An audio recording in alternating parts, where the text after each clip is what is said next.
Hello everyone, welcome to my class. आज के lecture में हम लोग writing and the city life को स्टार्ट करेंगे, जो कि क्लास 11th का चैप्टर नंबर 2 है, हिस्ट्री का। तो चलिए, चैप्टर को स्टार्ट करने से पहले देखते हैं कि इस चैप्टर के अंदर पढ़ना क्या है हमें। तो बेसिकली ये जो चैप्टर है ना, ये चैप्टर हमें किस डायरेक्शन में लेके जाएगा, ये हमें बहुत ही पुरानी एक सिविलाइजेशन है मेसोपोटामिया, उस टाइम और पीरियड में लेकर के जाएगा। और वहीं से हम लोग देखेंगे कि कैसे है एक डिज़र्ट वाले एरिया में सिटी डेवलप्ड हुई है, और कैसे वहाँ के लोगों का क्या विश्वास था, कैसे किस चीज़ में वो बिलीव करते थे, कैसे जा कर के आगे राइटिंग की डेवलपमेंट हुई और क्या ज़रूरत क्या पड़ी। देखिए, किसी भी चीज़ को अगर हमें स्टार्ट करना है या फिर किसी भी चीज़ को हमें यूज़ करना है, तो हमें उसकी ज़रूरत कब पता चलेगी, जब हमें नीड होगी, है ना। तो इसी तरीके से राइटिंग की भी डिस्कवरी हुई थी। तो चलिए स्टार्ट करते हैं चैप्टर। तो मेसोपोटामिया सिविलाइजेशन। तो सबसे पहले हम हेडिंग को समझेंगे कि मेसोपोटामिया का मतलब है क्या। तो the name Mesopotamia is drive from a Greek word. जो मेसोपोटामिया है वो एक ग्रीक वर्ड से लिया गया, जिसका मतलब है, मेसो का मतलब हो गया मिडल और पोटामस का मतलब हो गया रिवर। तो देखिए, जो मेसोपोटामिया है बेसिकली वो रिवर के ही बगल में था। Mesopotamia means the land between the reverse, जैसा कि मेसोपोटामिया की मीनिंग हमें पता चली है। तो ये दो रिवर के बीच में था, जो कि एक सिटी को डेवलप करने में भी और ट्रेड को और भी बाकी सारी चीज़ों को एक्सपेंस करने में यूज़ किया गया है। ठीक है, तो अब हम इस चैप्टर के अंदर सबसे पहले जानेंगे different names used for the same civilisation. मतलब एक ही सिविलाइजेशन को कैसे अलग अलग तरह के नामों से जाना जाता है। तो पहला तो आ गया मेसोपोटामिया, जो मैंने अभी आपको बताया। सेकंड आ गया सुमेरियन सिविलाइजेशन। इसे सुमेरियन सिविलाइजेशन क्यों कहा गया, क्योंकि जो मेसोपोटामिया में फर्स्ट लैंग्वेज थी ना, वो सुमेरियन ही थी। ठीक है, तो बहुत सारे लोग उसे सुमेरियन सिविलाइजेशन के नाम से भी जानते हैं। उसके बाद फिर कौन सी सिविलाइजेशन के नाम से हम इसे जान रहे हैं, Babylonia. After 2000 BCE, when Babylonia become an important city of this civilization, that's why people also call Babylonia civilization। मतलब कि जब मेसोपोटामिया में सबसे पहली शहर कौन सी थी, बेबीलोनिया, है ना, जो कि 2000 BCE के करीब इस्टेब्लिश्ड हुई थी। तो मेसोपोटामिया सिविलाइजेशन को बहुत सारे लोग बेबीलोनिया सिविलाइजेशन भी कहते हैं। ठीक है, फिर आते हैं आएंगे हम अकेडियन सिविलाइजेशन में। ठीक है, तो इसमें क्या था कि around 2400 BC, when Akkadian speakers arrived and established their rule in southern part of Mesopotamia, it is called Akkadian civilization। तो क्या हुआ था कि अकेडियन लोग आए थे और अपना एक है जो पार्ट है साउथ के एरिया में, उन्होंने अपनी एरिया इस्टेब्लिश की थी। तो that's why people also called Akkadian civilisation. ठीक है, उसके बाद फिर क्या है, असीरियन सिविलाइजेशन। इस मेसोपोटामिया को हम लोग अकेडियन के बाद से असीरियन सिविलाइजेशन के भी नाम से जानते हैं। ऐसा क्यों, क्योंकि क्या हुआ था ना कि साउथर्न वाले पार्ट में मेसोपोटामिया के अकेडियन के बाद जो आए थे, अकेडियन भी साउथर्न पार्ट में आए थे, अकेडियन के बाद असीरियन आए थे। तो दैट्स वाई असीरियन सिविलाइजेशन भी हम लोग मेसोपोटामिया को कहते हैं। ठीक है, अब चलिए, अब हम देखेंगे कि फीचर्स क्या है मेसोपोटामिया सिविलाइजेशन का। अब इतनी बड़ी सिविलाइजेशन है तो ज़रूर कुछ ना कुछ तो फीचर्स होगी ही, है ना। तो मेसोपोटामिया सिविलाइजेशन जो था बहुत ही ज़्यादा प्रॉस्पेरस था। एक तो city life, first city life developed हुई वहाँ पे, तो ऐसे भी प्रॉस्पेरस तो होगा ही। लेकिन वहाँ पे है ना, देखो, सबसे पहली चीज़ है कि कोई भी सिविलाइजेशन है तो कुछ ना कुछ चीज़ तो हमें दे के ही जाएगी। तो ये हमें राइटिंग का फॉर्मेट दे करके गई, एक आइडिया दे करके गई, है ना, एक सिटी लाइफ प्रोवाइड की। मैथमेटिक्स भी यहीं से स्टार्ट हुआ और यहाँ तक कि एस्ट्रोनॉमी भी यहीं से स्टार्ट हुआ। ठीक है, अब देखो, Mesopotamia writing system and the literature spread to the eastern part. ठीक है, ये सब जो था ईस्टर्न पार्ट में बहुत ज़्यादा फैला हुआ था। अब हमें ये जानना है कि कोई भी सिविलाइजेशन था, तो ऐसा तो नहीं है कि मुझे पता होगा कि हाँ सिविलाइजेशन था, क्योंकि ना तो उस टाइम में मैं थी या फिर आप लोग थे, है ना। तो कैसे हमें पता चलेगा, तो उसके लिए कुछ सोर्स होते हैं हमारे पास, है ना। स्टडी के लिए कोई भी सिविलाइजेशन हो गया या फिर कोई भी हिस्ट्री हो गया, हमारी ही कंट्री इंडिया का आप हिस्ट्री देखिएगा तो क्या है, कुछ ना कुछ सोर्स है हमारे पास, है ना, सोर्स के थ्रू ही हमें पता चला है ना। तो ऐसे ही मेसोपोटामिया से भी हमें बहुत सारे सोर्स मिले, जैसे कि जब खुदाई करवाई गई थी इस सिविलाइजेशन के लिए, तो buildings, statue, ornaments, scraps, tools, ऐसी बहुत सारी चीज़ें निकली, है ना। और यहाँ तक कि टैबलेट्स, टैबलेट्स, ये वाला टैबलेट्स नहीं है एप्पल और सैमसंग का टैबलेट्स जो हम लोग अभी यूज़ कर रहे हैं। टैबलेट्स मतलब क्ले की टैबलेट्स बनाई जाती थी, जिस पे हम लोग वो लोग क्या करते थे कि लिखना शुरू किए थे, है ना। तो टैबलेट्स, बहुत सारी टैबलेट्स मिली थी। अब चलिए देखते हैं मेसोपोटामिया एंड इट्स ज्योग्राफी। तो मेसोपोटामिया की ज्योग्राफी के बारे में सबसे पहले हम समझेंगे। मेसोपोटामिया जो लैंड था ना, वो बहुत ही डाइवर्स इन्वायरमेंट का था। अब डाइवर्स इन्वायरमेंट का कैसे, जैसे कि आप इंडिया में ही देख लीजिए, नॉर्थ के साइड का या वेस्ट के साइड का या फिर साउथ के साइड का, सारे साइड का क्या है, वेदर कंडीशन अलग अलग है। तो ऑब्वियस सी चीज़ है, मेसोपोटामिया में भी यही कंडीशन था, है ना। मेसोपोटामिया जो लैंड था डाइवर्स इन्वायरमेंट का था। इसके नॉर्थ ईस्ट में माउंटेन्स थे, प्लेन्स थे, और इनफ रेनफॉल जो होता है काफ़ी बढ़िया होती थी। और इसके नॉर्थ में क्या था, घास के मैदान थे, जहाँ पे एनिमल हर्डिंग भी हुआ करता था। लोग एग्रीकल्चर भी करते थे, है ना। एग्रीकल्चर कब स्टार्ट होता था, जब विंटर रेन्स जो है कि आकर के ख़त्म चली जाती थी, तो फिर वहाँ पे एग्रीकल्चर और ये जो क्या कहते हैं, एनिमल हर्डिंग स्टार्ट होती थी, है ना। ईस्ट ट्रिब्यूटरीज में क्या था, टिग्रिस जो रिवर है, बेसिकली मेसोपोटामिया जो है 2 रिवर से ही तो है, इतना जो प्रॉस्पेरस है क्यों है, रिवर्स की वजह से ही है। तो इसके ईस्ट में क्या था, टिग्रिस था, ठीक है, और माउंटेन चैनल्स थे। साउथ वाला जो एरिया था पूरा डिज़र्ट वाला एरिया था, है ना। और मेन चीज़ है कि फर्स्ट सिटी जो है मेसोपोटामिया में जो इस्टेब्लिश्ड हुई, वो साउथ में ही थी।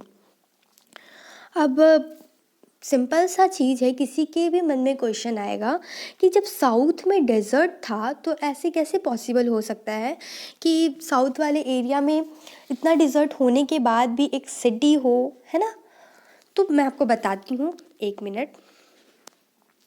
देखिए, ये एरिया था जो कि पूरा डिज़र्ट था, लेकिन मेन क्या था, रिवर, प्रॉस्पेरस क्यों था, रिवर की वजह से ही था, है ना।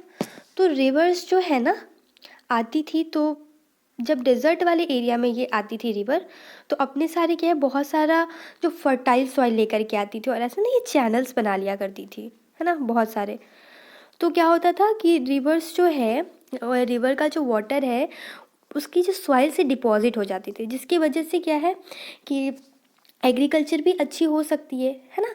जब हमें फर्टाइल सॉइल मिलेगा तो ऑब्वियस सी चीज़ है कि एग्रीकल्चर तो अच्छी होगी, है ना। बस सेल्स के वजह से बहुत बढ़िया यहाँ की फर्टिलिटी भी अच्छी खासी थी, जो कि एग्रीकल्चर हो सकता था।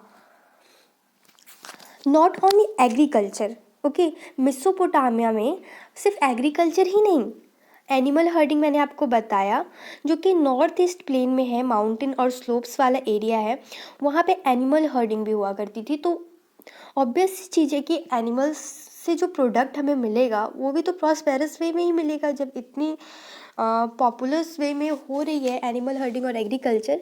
तो मीट हो गया, फिश हो गया, और गर्मियों के दिन में पाल्स हो गए, डेट हो गए, ये सब जो है ना, समर्स फ्रूट वगैरह इन लोगों को बहुत आसानी से ईजिली मिल जाया करती थी। चलिए अब आगे बढ़ते हैं। देखिए, द सिग्निफिकेंस ऑफ अर्बनाइजेशन। अब कोई भी शहर है तो शहर हम ये नहीं कहेंगे कि जहाँ पे ज़्यादा पॉपुलेशन है वो हमारी शहर हो गई। कोई भी सिटी है तो डेवलप्ड कैसे है, आप खुद के एरिया का ही एग्जांपल लेकर के कंसीडर कर सकते हैं कि मेनली क्या होगा, ट्रेड। किसी भी चीज़ को डेवलप करने में ट्रेड जो है बहुत ही ज़्यादा इम्पॉर्टेंट होती है ना। तो अर्बन सेंटर इन्वॉल्व मेसोपोटामिया में जो था वेरियस इकोनॉमिक एक्टिविटी जो है वो इन्वॉल्व करती थी, सच एज जैसे हो गई फूड हो गया, ट्रेड हो गया, मैन्युफैक्चर हो गया, सर्विसेज हो गया, डिफरेंट टाइप ऑफ सर्विसेज।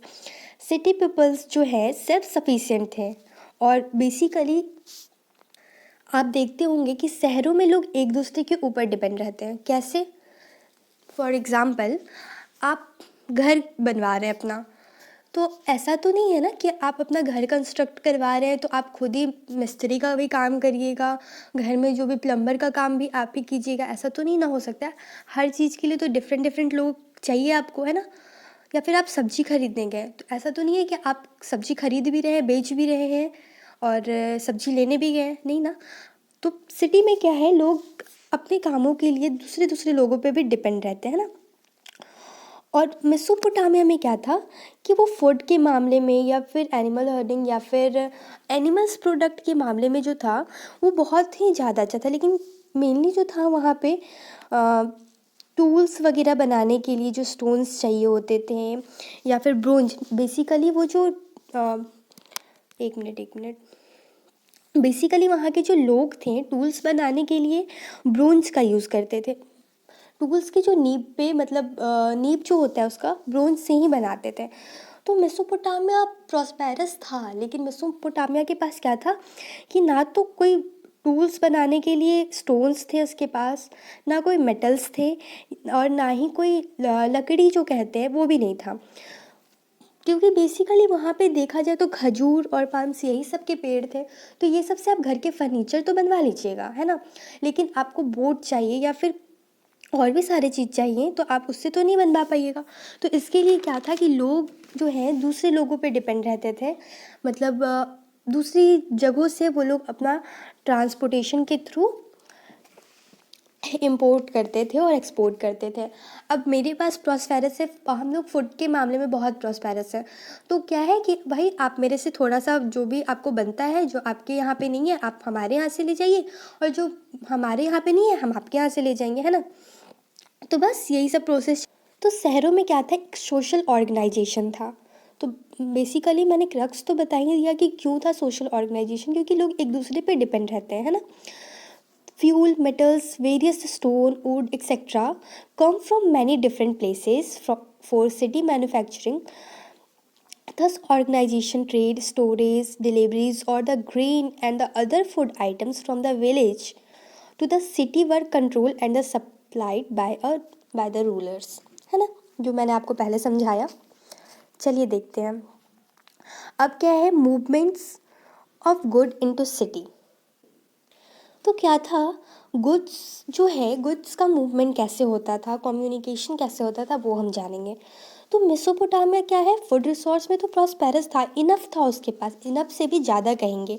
लेकिन most of the part of the southern जो एरिया था, लैक्ड ऑफ स्टोन था, टूल्स था, सील्स था, ज्वेल्स था, वहाँ पे ये सब चीज़ नहीं मिलते थे। द ओट्स कार्ट, अब देखिए हमें बैलगाड़ी बनवाना है या फिर बोट्स बनवानी है, तो अब खजूर की लकड़ी से तो बनेगी नहीं, है ना। तो उसके लिए तो क्या हमें इंपोर्ट तो करना पड़ेगा, एक्सपोर्ट इंपोर्ट ये सब तो करना पड़ेगा ना हमें। अब तो वो क्या करते थे, दूसरे दूसरे एरिया से मंगवाया करते।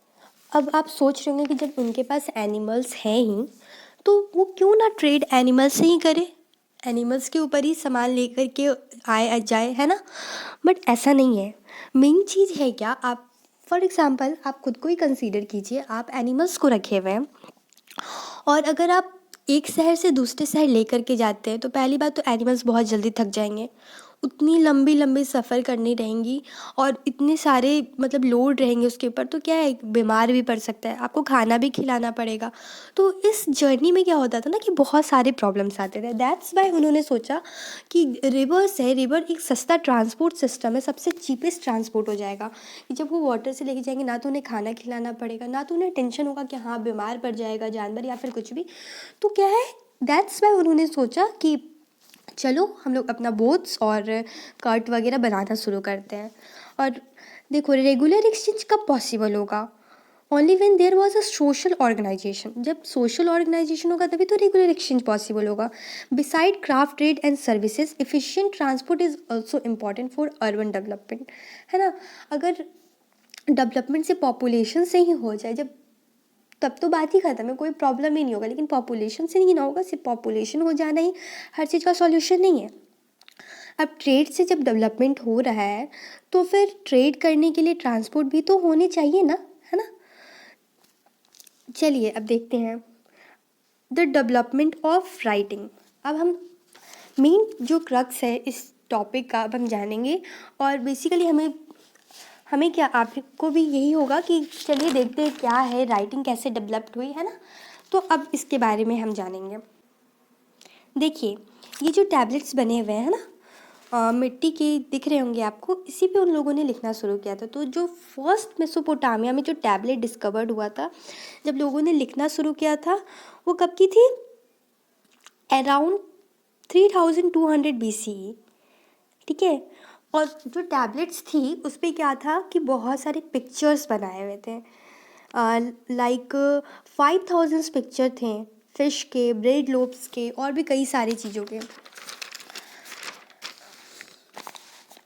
देखिए, अब हम जानते हैं कि कैसे उन लोगों ने लिखना शुरू किया। तो वो क्या करते थे कि ऐसे ये जो मिट्टी के जो बने हुए हैं, ट्रायंगल, रेक्टेंगल, जो भी शेप में उन्हें लग रहा है वो बनाते थे। बेसिकली इसी शेप में रहते थे वो। और क्योंकि मिट्टी है तो ऑब्वियस सी चीज़ है कि आप अगर एक मिट्टी को गीला करके रख रहे हैं तो थोड़ी देर के बाद तो वो सूख जाएगा ना।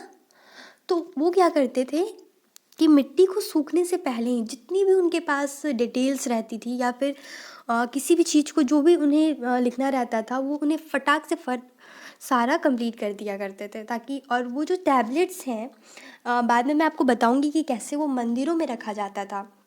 और इन टैबलेट्स का काम सिर्फ ये नहीं था कि हमने नोट किया कि क्या है नहीं है, लेकिन इनका पता है क्या, जो नॉर्मल्स पीपल्स रहते थे, फॉर एग्जांपल अभी मिडिल क्लास ही समझ लो आप, वो लोग उससे क्या, ज़मीन का जो पेपर है अभी, है ना, उस वे में भी उसे कंसीडर करते थे कि मैंने इनसे ज़मीन लिया तो दैट पर्सन जो ज़मीन उसे दे रहा है तो वो उसे लिख करके दे रहा है कि हाँ ये ज़मीन पूरी तरीके से आपकी है। तो around 2600 BC the become cuneiform, जो लिखने का जो कहते हैं ना स्क्रिप्ट हो गया, या फिर जो जिस लैंग्वेज में लिखा हुआ है, क्या है, सुमेरियन लैंग्वेज, तो सुमेरियन हो गई थी। और अल्फ़ाबेट्स हैं जैसे ABC अभी लिखा हुआ है ना, तो वैसे ही उसे क्या कहते हैं हम लोग, अभी अल्फ़ाबेट्स जैसे कहते हैं, तो उससे क्यूनिफॉर्म कहते हैं, जो मेसोपोटामिया में यूज़ किया जाता था। जैसे कि मैंने बताया, तरह तरह के रिकॉर्ड्स को रखने के लिए इसे यूज़ किया जाता था, ठीक है। सुमेरियन क्या था कि अर्लीस्ट लैंग्वेज था मेसोपोटामिया का, दैट्स बाय सुमेरियन लैंग्वेज में लोगों ने लिखना शुरू किया।